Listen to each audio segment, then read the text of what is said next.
And good morning, good morning. And it is July 7th, 2024. I'm Ann Metcalf with my conscious living, conscious eating chat. And today is not about food, although what I'm talking about will be from food, the banana plant. And I've been looking at where do I get sustainable fabric in the clothing that I buy. And we've heard of hemp, we've heard of organic cotton. And as I was doing the research, I'm going, oh, there's actually banana fabric. So let's dive into this whole thing and what makes banana stalks sustainable for clothing. This information comes from a couple of sources. One is a report called Sustainable Fabric Production Methods by Dr. Sanat Kumar Sahu, research scholar, and Dr. Bibu Prasad Dash, professor from the book Green Fashion and Sustainability. And it's available as an ebook, and also it's a hardcover if you want to. Banana Fabric Sustainable Clothing Series. So there's other fabrics that I'm going to be looking into, and banana is the first one.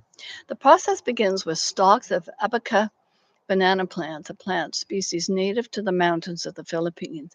And apparently, some of the banana stalks that the bananas grow on also are part of this process. But the abaca, from my understanding, actually doesn't grow the banana, but it's the same family. Besides being self sufficient, these plants are also employed to reforest and boost diversity in places where monoculture palm oil farms have harmed the environment. Banana fiber, also known as Musa textile fiber or banana silk, is a natural fiber derived from the stems, leaves, and the peels of the banana plant, not the actual fruit. And the silk refers to a part of the inner lining of the stalk, and it has nothing to do with the silkworm silk. And the stems and leaves are mechanically pulped and then refined and mixed with other natural fibers or binders to improve its strength and texture.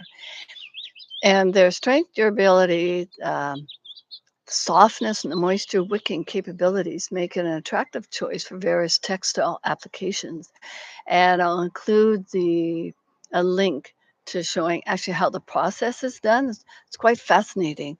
I was watching one video where they strip these strands, and the farmer puts it over his shoulders. He's got this, you know, meters long um, fibers that have come from the banana um, plant. Although this practice has been around for centuries, it's only recently caught the eye of the modern textile industry. Some of the benefits, it allows you to breathe. It breathes well, naturally solvent, keeps the body cool even on hot days, which we're in the middle of a heat wave here in Vancouver, and that would be most welcome. The fabric is soft and supple. It may not be as smooth as rayon or cotton, but it has a natural shimmer. It makes the material look like silk. Banana fiber in clothing feels comfortable and does not trigger any allergies.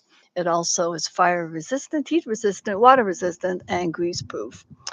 It's reasonably strong and durable, as the fabric uses a tough outer material. The banana fiber is better than any other organic fiber in tensile strength and spinnability. And we go. The history of the banana fiber. The Philippines was the first place where banana stems and peels were used to make fabric. The productive island is home to a large number of banana trees, and the people of the area have been making banana fiber for centuries. Many other Asian cultures have experimented with the banana based fiber in history, including India.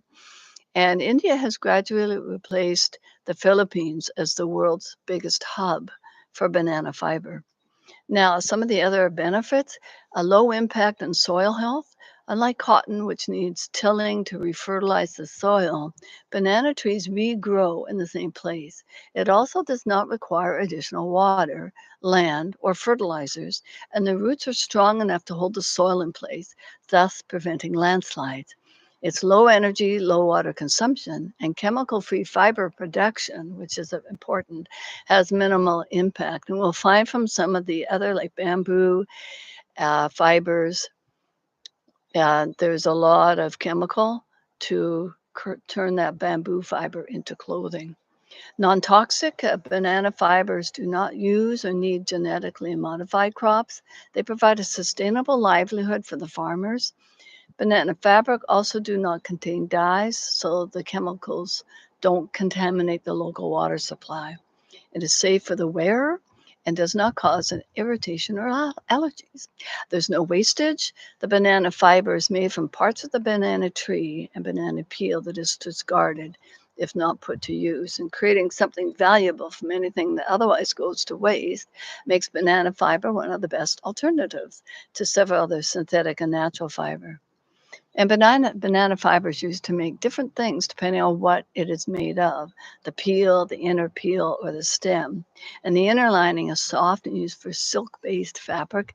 It's an alternative for garments made from silk, like shirts, blouses, lingerie, gowns, slips, evening wear, or robes. And it's also used to make the following.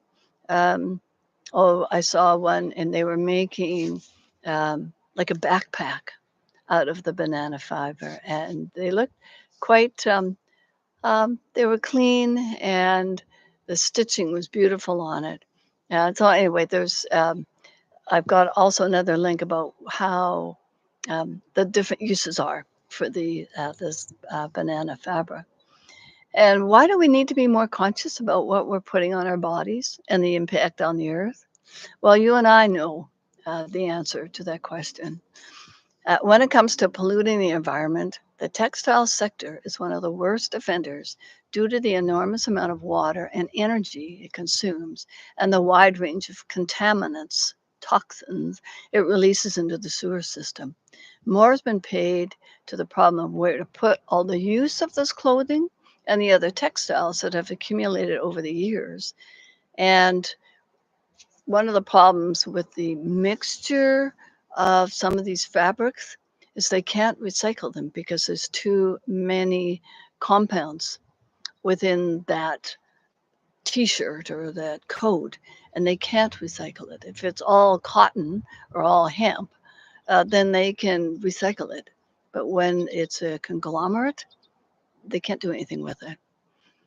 And increases in demand for textiles are affected not only by rising population, but also by economic and fashion trend. And think about how often the fashion cycle, it goes through different reiterations of color, design, you name it. And some of these stores are changing their lines like every few weeks and every month. So what do they do with all this clothing? And they put it on sale and make it really inexpensive for us to buy. Oh yeah, t-shirt, $5, $10. And then what do you do with it when it's lost its look? Um, yeah, because some of these fabrics stretch depending on what they put into them. And so an increase in both consumption and trash production may be traced back to the quick fashion cycle in the textile sector. And since the textile and apparel sector is one of the most polluting, this can have an adverse effect on the environment. And traditional optimization methods, short of the challenge posed simultaneously minimizing production costs, producing high quality item and lowering environmental impact are really important. Because of this, the most up-to-date research, alternative optimization techniques for text processes is also examined in this paper. It's a very long paper. This section is, I think, like page 195. So it's a very big document in our book. Now, this banana text, which is a registered trademark, in what they're saying, if it finds a widespread use, the award-winning newcomer to the plant pulp fabric market, banana has the potential to become one of the greatest sustainable materials available. And this banana tex, in contrast to several other plant-based vegan types of leather, uses solely beeswax as a waterproofing agent. Its cradle-to-cradle certification should put your mind at ease about its durability and usefulness in the long run.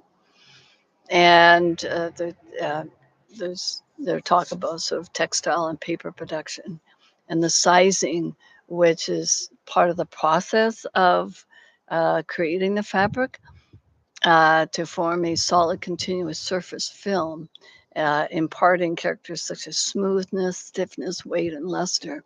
The yarn acquires strength and abrasion resistance from the sizing, which um, common substances are starch, wax, gelatin, oil, and certain polymers. And I'll talk more about that another day.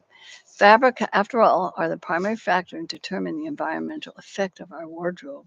They contribute directly to water usage, microplastic contamination, greenhouse gas emissions, soil deterioration, rainforest loss, and ultimately massive amount of trash destined for landfill. So looking at all these different aspects of one today has been about banana fabrics, and I will be looking more, and I encourage you, and if you find a source, now I'm in Canada and many of you are in the United States and a few other places. Where have you found banana fabrics? I'd love to know. Post them on my Facebook page. Or you can email me at rosiesjoy11@gmail.com. I'd love to hear more about it. And I'll be putting some of this information on my app, Authentic Sacred Design, because we who love our planet and learning to love ourselves even more, and what we put on our body and into our body, it's really important that we become our own researchers, be your own scientist, and find out the science behind all of this new technology. And what are you going to put on your body? This shirt I have here is linen, and I've had it for, at least 10 years. And I love it. It wrinkles, and I don't care. It's a natural fiber, and I will have to look more into the sustainability of linen because it's been told that, or I was told, certain with the linen towels I have, that it's a very sustainable fabric, and it's in the production. So the cradle to cradle, how is it produced, and how do we deal with it when it's rags and past being a rag, and how do we put that back into the system? So just loving all of you. Thank you for listening, and I look forward to any of your comments, your whatever, positive or negative, on this different fabric issue. And until we meet again, thank you very much. And you just have a wonderful day. Enjoy your weekend with family and more. Smile, and the world smiles with you.